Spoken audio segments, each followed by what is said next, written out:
Hi friends, ಎಲ್ಲರೂ ಹೇಗಿದ್ದೀರಾ? ನಾನು ಕೂಡ ತುಂಬಾನೇ ಚೆನ್ನಾಗಿದ್ದೀನಿ. ನೀವು ಕೂಡ ನನ್ನಷ್ಟೇ ಚೆನ್ನಾಗಿದ್ದೀರಾ ಅಂತ ಭಾವಿಸ್ತಾ ಇದ್ದೀನಿ. ಫ್ರೆಂಡ್ಸ್, ಇವತ್ತು ನಾನು ನಿಮ್ಗೆ ಇಲ್ಲಿ ಗೋಧಿ ಹಿಟ್ಟಿನಿಂದ 3 ರೀತಿಯ ಸಮೋಸವನ್ನ ಮಾಡಿ ತೋರಿಸ್ತಾ ಇದ್ದೀನಿ. ಫ್ರೆಂಡ್ಸ್, ಸಮೋಸ ಜೊತೆಗೆ ನಾನಿಲ್ಲಿ ಗ್ರೀನ್ ಚಟ್ನಿ ಮತ್ತು ಸಿಹಿ ಹುಳಿಯಾಗಿರುವಂಥ ಚಟ್ನಿ ಕೂಡ ಮಾಡಿ ತೋರಿಸ್ತಾ ಇದ್ದೀನಿ. ನೀವು ಒಂದ್ಸತಿ ಮನೆಯಲ್ಲಿ ಈ ರೀತಿ ಚಟ್ನಿ ಮತ್ತು ಸಮೋಸವನ್ನ ಮಾಡಿ ನೋಡಿ, ಖಂಡಿತ ನೀವು ಹೊರಗಡೆ ತಿನ್ನೋದನ್ನೇ ಬಿಡ್ತೀರಾ. ಅಷ್ಟು ಚೆನ್ನಾಗಿ ನೀವು ಮನೆಯಲ್ಲೇ ಸಮೋಸ ಮಾಡ್ಬೋದು.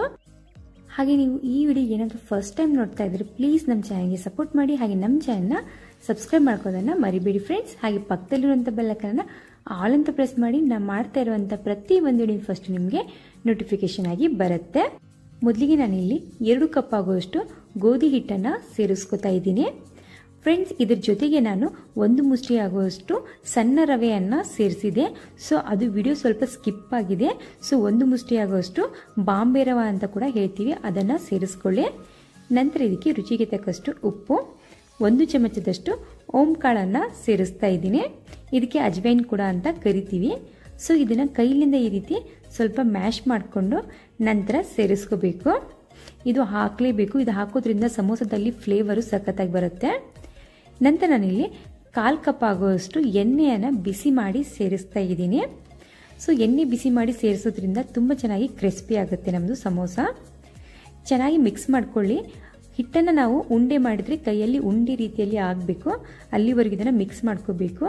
ಈ ರೀತಿ ಆಗಲಿಲ್ಲಪ್ಪ ಅಂದರೆ ನೀವು ಇನ್ನೂ ಸ್ವಲ್ಪ ಎಣ್ಣೆಯನ್ನು ಹಾಕ್ಕೊಂಡು ಚೆನ್ನಾಗಿ ಮಿಕ್ಸ್ ಮಾಡ್ಕೊಳ್ಳಿ. ನಂತರ ಇದಕ್ಕೆ ಸ್ವಲ್ಪ ನೀರನ್ನು ಹಾಕಿ ಗಟ್ಟಿಯಾಗಿ ಕಲಸ್ಕೋಬೇಕು. ಯಾವುದೇ ಕಾರಣಕ್ಕೂ ನಾವು ಇದನ್ನು ಸಾಫ್ಟಾಗಿ ಕಲಸ್ಕೋಬಾರ್ದು ಫ್ರೆಂಡ್ಸ್. ನೋಡ್ತಾ ಇರ್ಬೋದು ಯಾವ ರೀತಿ ಇದು ಗಟ್ಟಿಯಾಗಿದೆ ಅಂದ್ಬಿಟ್ಟು. ಈ ರೀತಿ ಗಟ್ಟಿಯಾಗೋವರೆಗೂ ನಾವು ಇದನ್ನು ಕಲಸ್ಕೋಬೇಕು. ಎಷ್ಟಾಗುತ್ತಲ್ಲ ಅಷ್ಟು ಗಟ್ಟಿಯಾಗಿ ಕಲಸ್ಕೊಳ್ಳಿ. ಈಗ ಇದನ್ನು ನಾವು ಒಂದು ಅರ್ಧ ತಾಸುವರೆಗೂ ರೆಸ್ಟ್ ಮಾಡೋಕ್ಕೆ ಬಿಡಬೇಕು. ಒಂದು ಪಾತ್ರೆಯನ್ನು ಮುಚ್ಚಿಬಿಟ್ಟು ನಾನು ರೆಸ್ಟ್ ಮಾಡೋಕ್ಕೆ ಬಿಡ್ತಾ ಇದ್ದೀನಿ.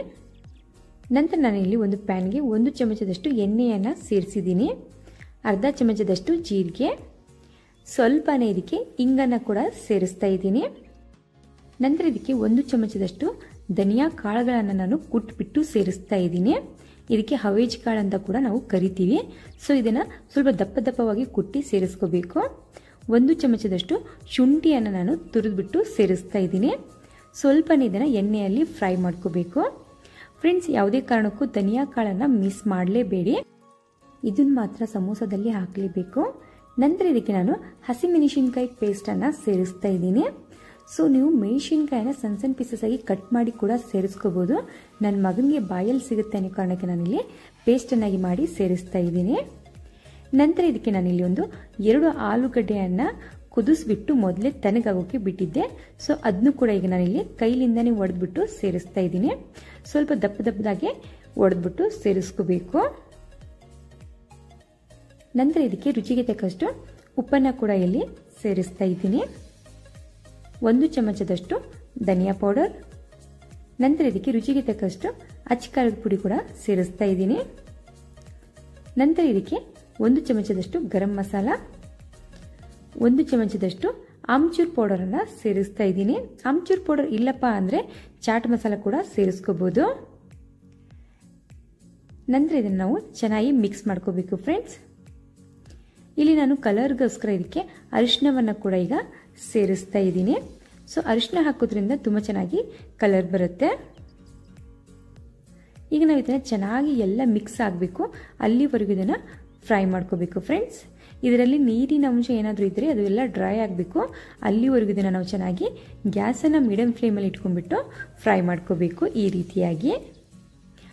ನಂತರ ಇದಕ್ಕೆ ನಾನು ಕೊತ್ತಂಬರಿ ಸೊಪ್ಪನ್ನು ಸೇರಿಸ್ತಾ ಇದ್ದೀನಿ. 1 ಚಮಚದಷ್ಟು ಕಸ್ತೂರಿ ಮೇಥಿ ಕೂಡ ಸೇರಿಸ್ತಾ ಇದ್ದೀನಿ.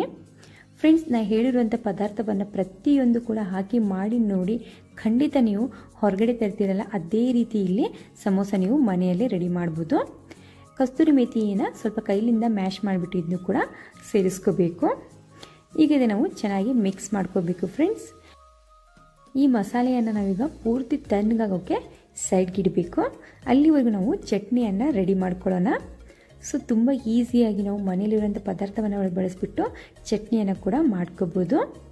1 ಮುಷ್ಟಿ ಆಗುವಷ್ಟು ಕೊತ್ತಂಬರಿ ಸೊಪ್ಪು, ರುಚಿಗೆ ತಕ್ಕಷ್ಟು ಹಸಿಮೆಣಸಿನಕಾಯಿ, 1 ಇಂಚು ಶುಂಠಿಯನ್ನು ಸೇರಿಸ್ತಾ ಇದ್ದೀನಿ.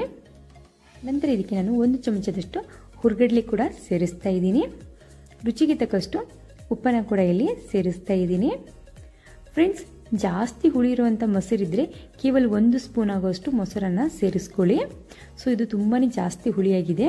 ಸೊ ಹುಳಿ ಕಡಿಮೆ ಇದ್ದರೆ 3 ರಿಂದ 4 ಟೀ ಸ್ಪೂನ್ ಆಗುವಷ್ಟು ಸೇರಿಸ್ಕೊಳ್ಳಿ.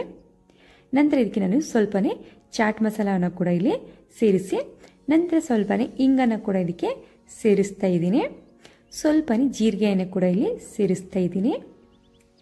ಇದನ್ನ ನಾವೀಗ ನುಣ್ಣಗೆ ಪೇಸ್ಟನ್ನಾಗಿ ಮಾಡ್ಕೋಬೇಕು.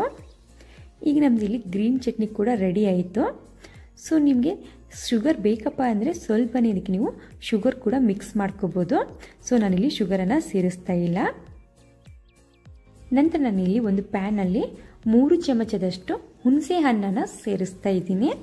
ಅದೇ ಸ್ಪೂನಿಂದ ಒಂದು 4 ರಿಂದ 5 ಸ್ಪೂನ್ ಆಗುವಷ್ಟು ಬೆಲ್ಲವನ್ನು ಕೂಡ ಸೇರಿಸ್ತಾ ಇದ್ದೀನಿ. ನಿಮಗೆ ಬೆಲ್ಲ ಇಷ್ಟ ಇಲ್ಲ, ಬೆಲ್ಲ ಇಲ್ಲಪ್ಪ ಅಂದರೆ ನೀವು ಸಕ್ಕರೆಯನ್ನು ಕೂಡ ಇದಕ್ಕೆ ಸೇರಿಸ್ಕೋಬೋದು. ನಂತರ ಇದಕ್ಕೆ ಟೀ ಕುಡಿ ಕಪ್ಲಿಂದ 1 ಕಪ್ ಆಗುವಷ್ಟು ನೀರನ್ನು ಕೂಡ ಇಲ್ಲಿ ಸೇರಿಸ್ತಾ ಇದ್ದೀನಿ.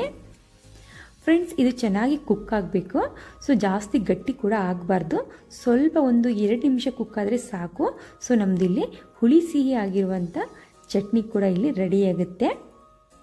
ಸೊ ನೋಡ್ತಾ ಇರ್ಬೋದು, ಈಗ ಇಲ್ಲಿ ಕುಕ್ ಆಗಿದೆ. ಈ ರೀತಿ ಸ್ವಲ್ಪ ನೀರಾಗಿರುವಾಗಲೇ ಇದು ಗ್ಯಾಸನ್ನು ಆಫ್ ಮಾಡಿ ಇದನ್ನ ಈಗ ನಾವು ಜರಡಿಯನ್ನಾಗಿ ಮಾಡ್ಕೋಬೇಕು. ಫ್ರೆಂಡ್ಸ್, ನೀವು ಬೇಕಂದರೆ ಚಟ್ನಿಯನ್ನು 2 ಚಟ್ನಿಯನ್ನು ನೀವು ಜಾಸ್ತಿ ಕ್ವಾಂಟಿಟಿಯಲ್ಲಿ ಮಾಡಿಬಿಟ್ಟು ಫ್ರಿಜ್ಜಲ್ಲಿ ಕೂಡ ಸ್ಟೋರ್ ಮಾಡಿ ಇಟ್ಕೋಬೋದು. ಹಾಗೆ ಸಮೋಸವನ್ನು ಕೂಡ ನೀವು 8 ದಿನದವರೆಗೂ ಯಾವ ರೀತಿ ಸ್ಟೋರ್ ಮಾಡಬೇಕಂತ ಕೂಡ ಹೇಳ್ತೀನಿ. ಕೊನೆಯಲ್ಲಿ ವಿಡಿಯೋನ ಸ್ಕಿಪ್ ಮಾಡ್ದೇನೆ ಪೂರ್ತಿ ನೋಡಿ ಫ್ರೆಂಡ್ಸ್. ಸ್ವಲ್ಪನೇ ಇದಕ್ಕೆ ನಾನು ಉಪ್ಪನ್ನು ಸೇರಿಸ್ತಾ ಇದ್ದೀನಿ. ಸ್ವಲ್ಪನೇ ಅಚ್ಚ ಖಾರದ ಪುಡಿ ಕೂಡ ಇದಕ್ಕೆ ಸೇರಿಸ್ತಾ ಇದ್ದೀನಿ. ಚೆನ್ನಾಗಿ ಮಿಕ್ಸ್ ಮಾಡಿದರೆ ಸಾಕು. ನಮ್ಮದಿಲ್ಲಿ ಸಿಹಿ ಹುಳಿಯಾಗಿರುವಂಥ ಚಟ್ನಿ ಕೂಡ ರೆಡಿ ಆಯಿತು. ಇದು ಮಾತ್ರ ತುಂಬ ಚೆನ್ನಾಗಿ ಅನಿಸುತ್ತೆ ಸಮೋಸ ಜೊತೆಗೆ. ಈಗ ನಾನು ಇದನ್ನು ಕೂಡ ಒಂದು ಕಪ್ಪಲ್ಲಿ ಸರ್ವನ ಮಾಡಿ ಸೈಡ್ಗೆ ಇಡ್ತಾ ಇದ್ದೀನಿ. ಫ್ರೆಂಡ್ಸ್, ಈ ವಿಡಿಯೋ ನಿಮಗೆ ಸ್ವಲ್ಪನಾದರೂ ಯೂಸ್ಫುಲ್ ಅನಿಸಿದ್ರೆ, ಇಷ್ಟ ಆದರೆ ಪ್ಲೀಸ್ ನಮ್ಮ ಚಾನಲ್ಗೆ ಸಪೋರ್ಟ್ ಮಾಡಿ. ಹಾಗೆ ನಮ್ಮ ಚಾನಲ್ನ ಸಬ್ಸ್ಕ್ರೈಬ್ ಮಾಡ್ಕೋದನ್ನು ಮರಿಬೇಡಿ ಫ್ರೆಂಡ್ಸ್. ಇನ್ನು ಈಸಿ ರೆಸಿಪಿ ಮತ್ತು ಟೇಸ್ಟಿಯಾಗಿರುವಂಥ ರೆಸಿಪಿಯನ್ನು ನಾನು ನಿಮ್ಮ ಜೊತೆ ಶೇರ್ ಮಾಡ್ತಾ ಇರ್ತೀನಿ. ಮಿಸ್ ಮಾಡ್ದೇನೆ ಡೈಲಿ ನಮ್ಮ ವಿಡಿಯೋಗಳನ್ನು ನೋಡಿ ಹಾಗೆ ನಮಗೂ ಕೂಡ ಸಪೋರ್ಟ್ ಮಾಡಿ ಫ್ರೆಂಡ್ಸ್. ನಂತರ ನಾನಿಲ್ಲಿ ಅರ್ಧ ತಾಸಾದ ನಂತರ ಹಿಟ್ಟನ್ನು ತಗೊಂಡು ಸ್ವಲ್ಪನೇ ಮ್ಯಾಶ್ ಮಾಡ್ಕೋತಾ ಇದ್ದೀನಿ. ಸೊ ಈಗ ನಿಮಗೆ ಯಾವ ಗಾತ್ರದ ಉಂಡೆಗಳು ಬೇಕಲ್ಲ ಆ ಗಾತ್ರದ ಉಂಡೆಯನ್ನಾಗಿ ನೀವು ಮಾಡ್ಕೋಬೋದು. ನಂತರ ನಾನಿಲ್ಲೊಂದು ಉಳ್ಳೆಯನ್ನು ತಗೊಂಡಿದ್ದೀನಿ. ಚಿಕ್ಕದಾಗಿರುವಂಥ ಒಂದು ಉಳ್ಳೆಯನ್ನು ತೊಗೊಂಡ್ಬಿಟ್ಟು ಚಪಾತಿ ಎಲ್ಲ ಲಟ್ಟಿಸ್ತೀವಲ್ಲ ಅದೇ ರೀತಿಯಾಗಿ ನಾನಿಲ್ಲಿ ಲಟ್ಟಿಸ್ಕೋತಾ ಇದ್ದೀನಿ. ಫ್ರೆಂಡ್ಸ್, ಎಷ್ಟಾಗುತ್ತಲ್ಲ ಅಷ್ಟು ತೆಳ್ಳಗೆ ಲಟ್ಟಿಸ್ಕೋಬೇಕು.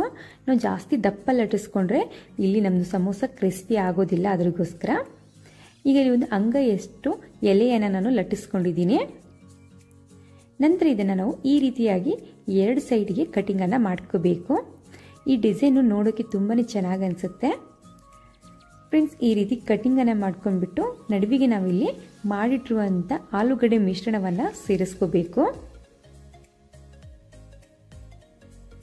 ನಂತರ ನಾವು ಇನ್ನೊಂದು ಕಡೆ ಇರುವಂಥ ಎಲೆಯನ್ನು ಇದಕ್ಕೆ ಮೇಲ್ಗಡೆ ಈ ರೀತಿ ಹಾಕಿ ಚೆನ್ನಾಗಿ ಇದನ್ನು ಪ್ರೆಸ್ ಮಾಡ್ಕೋಬೇಕು.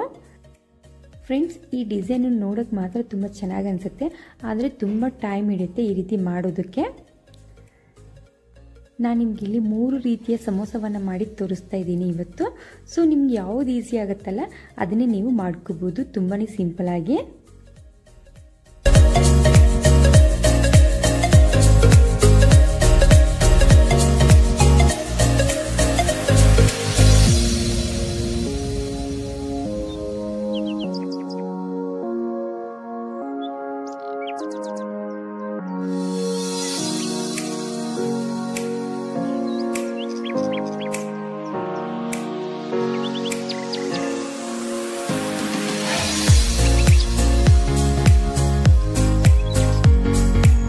ಫ್ರೆಂಡ್ಸ್, ಈ ರೀತಿಯಾಗಿ ಇದನ್ನು ಮಾಡ್ಕೋಬೇಕು. ನಾನು ನಿಮಗೆ ಇಲ್ಲಿ ಇನ್ನೊಂದು ರೀತಿಯಲ್ಲಿ ಸಮೋಸವನ್ನು ಮಾಡಿ ತೋರಿಸ್ತಾ ಇದ್ದೀನಿ. ಎಲೆಯನ್ನು ನಾವು ಸ್ವಲ್ಪ ಉದ್ದವಾಗಿ ಲಟ್ಟಿಸ್ಕೋಬೇಕು ಈ ರೀತಿಯಾಗಿ. ನಂತರ ನಡುವಿಗೆ ನಾವು ಈ ರೀತಿ ಕಟಿಂಗ್ ಮಾಡ್ಕೊಂಡ್ಬಿಟ್ಟು ಇದನ್ನು ಕೂಡ ನಾವು ಸಮೋಸವನ್ನು ಈ ರೀತಿಯಾಗಿ ಫೋಲ್ಡಿಂಗನ್ನು ಮಾಡ್ಕೋಬೇಕು. ಸೊ ಅಂಗಡಿಗಳಲ್ಲೆಲ್ಲ ಇದೇ ರೀತಿ ಮಾಡ್ತಾರೆ. ಸೊ ಚೆನ್ನಾಗಿ ಇದನ್ನು ನಾವು ಪ್ರೆಸ್ ಮಾಡ್ಕೋಬೇಕು ಫ್ರೆಂಡ್ಸ್. ಇದು ತುಂಬಾ ಇಂಪಾರ್ಟೆಂಟು. ಇದು ಸರಿಯಾಗಿ ನಾವು ಪ್ರೆಸ್ ಮಾಡಲಿಲ್ಲ ಅಂದರೆ ಎಣ್ಣೆಯಲ್ಲಿ ಇದು ಬಾಯಿ ಬಿಡುತ್ತೆ. ಅದಕ್ಕೋಸ್ಕರ ಈ ರೀತಿ ಕೋನ್ ಆಕಾರದಲ್ಲಿ ಮಾಡಿಕೊಂಡು ಮಿಶ್ರಣವನ್ನು ಇದಕ್ಕೆ ಸೇರಿಸ್ಕೋಬೇಕು. ನಂತರ ಇದಕ್ಕೆ ನಾವಿಲ್ಲಿ ಸ್ವಲ್ಪನೇ ನೀರನ್ನು ಕೂಡ ಸೇರಿಸ್ಕೋಬೇಕು. ಈ ನೀರನ್ನು ಹಚ್ಚಿಬಿಟ್ಟು ನಂತರ ಇದನ್ನು ಪ್ರೆಸ್ ಮಾಡ್ಕೋಬೇಕು ಫ್ರೆಂಡ್ಸ್. ಈ ರೀತಿ ಚೆನ್ನಾಗಿ ಪ್ರೆಸ್ ಮಾಡ್ಕೋದ್ರಿಂದ ಎಣ್ಣೆಯಲ್ಲಿ ಇದು ಬಾಯಿ ಬಿಡೋದಿಲ್ಲ. ನೋಡ್ತಾ ಇರ್ಬೋದು ಎಷ್ಟು ಈಸಿಯಾಗಿ ನಾವು ಈ ಸಮೋಸವನ್ನು ಮಾಡಿದ್ವಿ ಅಂದ್ಬಿಟ್ಟು. ಫ್ರೆಂಡ್ಸ್, ಇನ್ನೊಂದು ರೀತಿಯಲ್ಲಿ ನಾನು ನಿಮಗೆ ಸಮೋಸವನ್ನು ಮಾಡಿ ತೋರಿಸ್ತಾ ಇದ್ದೀನಿ. ಒಂದು ದೊಡ್ಡದಾಗಿರುವಂಥ ಚಪಾತಿಯನ್ನು ಲಟ್ಟಿಸ್ಕೋಬೇಕು. ಇದು ಕೂಡ ಆದಷ್ಟು ತೆಳ್ಳಗೆ ಲಟ್ಟಿಸ್ಕೊಳ್ಳಿ. ನಂತರ ನಾವು 4 ಭಾಗವಾಗಿ ಇದನ್ನು ಕಟಿಂಗನ್ನು ಮಾಡ್ಕೋಬೇಕು. ನಂತರ ನಾವು ಈ ಮೂಲೆಗೆ ಮತ್ತು ಈ ಮೂಲೆಗೆ ಟಚ್ ಮಾಡಿ ಇದನ್ನು ಕೂಡ ಪ್ರೆಸ್ ಮಾಡ್ಕೋಬೇಕು ಈ ರೀತಿಯಾಗಿ. ನನಗಿದು ತುಂಬ ಈಸಿ ಅನ್ನಿಸ್ತು, ಬೇಗ ಕೂಡ ಆಯಿತು. ಸೊ ನಾವು ದೊಡ್ಡದಾಗಿರುವಂಥ ಒಂದು ಚಪಾತಿಯನ್ನು ಮಾಡ್ಕೊಂಡ್ಬಿಟ್ಟು 4 ಸಮೋಸವನ್ನು ಒಂದೇ ಸತಿ ಮಾಡ್ಬೋದು. ತುಂಬ ಅಂದರೆ ತುಂಬಾ ಈಸಿ ಆಗುತ್ತೆ ಇದು. ಈಗ ನಾವು ಇದಕ್ಕೆ ಮತ್ತೆ ಮಿಶ್ರಣವನ್ನು ಸೇರಿಸ್ಬಿಟ್ಟು ಇದು ಕೂಡ ಈ ರೀತಿ ಪ್ರೆಸ್ಸನ್ನು ಮಾಡ್ಕೋಬೇಕು ಫ್ರೆಂಡ್ಸ್. ಇದಕ್ಕೆ ನಾವು ನೀರೇನು ಹಚ್ಚೋದು ಬೇಕಾಗೋದಿಲ್ಲ, ಹಾಗೆ ಕೂಡ ಇದನ್ನು ನಾವು ಪ್ರೆಸ್ಸನ್ನು ಮಾಡ್ಕೋಬೋದು. ನೀವು ಮೈದಾ ಹಿಟ್ಟಿನ ಮಾಡ್ತಾ ಇದ್ರೆ ಕಂಪಲ್ಸರಿಯಾಗಿ ನೀವು ಇದಕ್ಕೆ ನೀರನ್ನು ಹಚ್ಚಲೇಬೇಕು. ಗೋಧಿ ಹಿಟ್ಟಿನ ಮಾಡ್ತಾ ಇದ್ರೆ ಸೊ ಜಾಸ್ತಿ ನೀರು ಹಚ್ಚಲಿಕ್ಕಂದ್ರೂ ಪರವಾಗಿಲ್ಲ, ಹಾಗೆ ಇದು ಅಂಟ್ಕೊಳ್ಳುತ್ತೆ. ಸೊ ನೋಡಿದ್ರಲ್ಲ ಎಷ್ಟು ಈಸಿಯಾಗಿ ಈ ಸಮೋಸ ಇಲ್ಲಿ ರೆಡಿ ಆಯಿತು ಅಂದ್ಬಿಟ್ಟು. ಫ್ರೆಂಡ್ಸ್, ಇದು ತುಂಬ ಈಸಿ ಆಗುತ್ತೆ, ಯಾಕಂದರೆ ದೊಡ್ಡದಾಗಿರುವಂಥ ಒಂದು ಚಪಾತಿಯನ್ನು ಮಾಡಿಕೊಂಡ್ರೆ ಸಾಕು. ನಂತರ ಈಗ ಇಲ್ಲಿ ಕಾದಿರುವಂಥ ಎಣ್ಣೆಯಲ್ಲಿ ಒಂದೊಂದಾಗಿ ನಾನು ಸಮೋಸವನ್ನು ಬಿಡ್ತಾ ಇದ್ದೀನಿ. ಗ್ಯಾಸನ್ನು ಲೋ ಫ್ಲೇಮಲ್ಲಿ ಇಟ್ಬಿಟ್ಟು ಎಣ್ಣೆಯನ್ನು ಬಿಸಿ ಮಾಡ್ಕೋಬೇಕು. ನಂತರ ಸಮೋಸ ಹಾಕಿದ ಕೂಡಲೇ ಗ್ಯಾಸನ್ನು ಕೂಡ ನಾವು ಮೀಡಿಯಮ್ ಫ್ಲೇಮಲ್ಲಿ ಇಟ್ಬಿಟ್ಟು ಚೆನ್ನಾಗಿ ಕಲರ್ ಚೇಂಜ್ ಆಗೋವರೆಗೂ ಫ್ರೈ ಮಾಡ್ಕೋಬೇಕು ಫ್ರೆಂಡ್ಸ್. ಇದು ಗೋಧಿ ಹಿಟ್ಟಿಂದ ಆಗಿರೋ ಕಾರಣಕ್ಕೆ ಬೇಗನೆ ಇಲ್ಲಿ ಕಲರ್ ಚೇಂಜ್ ಆಗುತ್ತೆ. ಅದಕ್ಕೋಸ್ಕರ ನೀವು ಗ್ಯಾಸನ್ನು ಲೋ ಫ್ಲೇಮಲ್ಲಿ ಅಥವಾ ಮೀಡಿಯಮ್ ಫ್ಲೇಮಲ್ಲಿ ಇಟ್ಬಿಟ್ಟು ಪೂರ್ತಿ ಕಲರ್ ಚೇಂಜ್ ಆಗಬೇಕು, ಅಲ್ಲಿವರೆಗೂ ಫ್ರೈ ಮಾಡಿಕೊಂಡು ಪೂರ್ತಿ ಕಲರ್ ಚೇಂಜ್ ಆದ ನಂತರ ಒಂದು ಪ್ಲೇಟ್ಗೆ ಸರ್ವನ್ನು ಮಾಡ್ಕೊಳ್ಳಿ.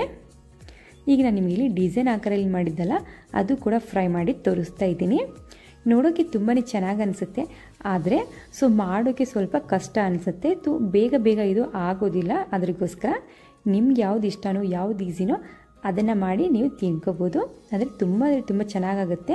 ಸೊ ನಾನು ಹೇಳಿರುವಂಥ ಟಿಪ್ಸನ್ನು ನೀವು ಫಾಲೋ ಮಾಡಿ ಫ್ರೆಂಡ್ಸ್. ಖಂಡಿತ ನೀವು ಅಂಗಡಿಗಳಲ್ಲಿ ಸಿಗುವಂಥ ಸಮೋಸವನ್ನು ಮನೆಯಲ್ಲೇ ಮಾಡ್ಬೋದು.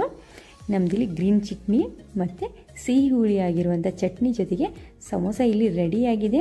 ಸೊ ಈ ವಿಡಿಯೋ ನಿಮಗೆ ಸ್ವಲ್ಪನಾದರೂ ಯೂಸ್ಫುಲ್ ಅನಿಸಿದರೆ, ಇಷ್ಟ ಆದರೆ ಪ್ಲೀಸ್ ನಮ್ಮ ಚಾನಲ್ಗೆ ಸಪೋರ್ಟ್ ಮಾಡಿ. ಹಾಗೆ ನಿಮಗೆ ಈ ವಿಡಿಯೋ ಇಷ್ಟ ಆದರೂ ಕೂಡ ಒಂದು ಕಮೆಂಟನ್ನು ಹಾಕಿ, ಇಷ್ಟ ಆಗಲಿಲ್ಲ ಅಂದರೂ ಕೂಡ ಒಂದು ಕಮೆಂಟನ್ನು ಹಾಕಿ ಫ್ರೆಂಡ್ಸ್. ಯಾಕಂದರೆ ನನಗೆ ನೆಕ್ಸ್ಟ್ ವಿಡಿಯೋ ಮಾಡಬೇಕು ಅನ್ನೋದೊಂದು ಆಸೆ ಉಂಟಾಗುತ್ತೆ. ಅದಕ್ಕೋಸ್ಕರ ಈ ವಿಡಿಯೋ ನೋಡೋದಕ್ಕೆ thank you so much friends.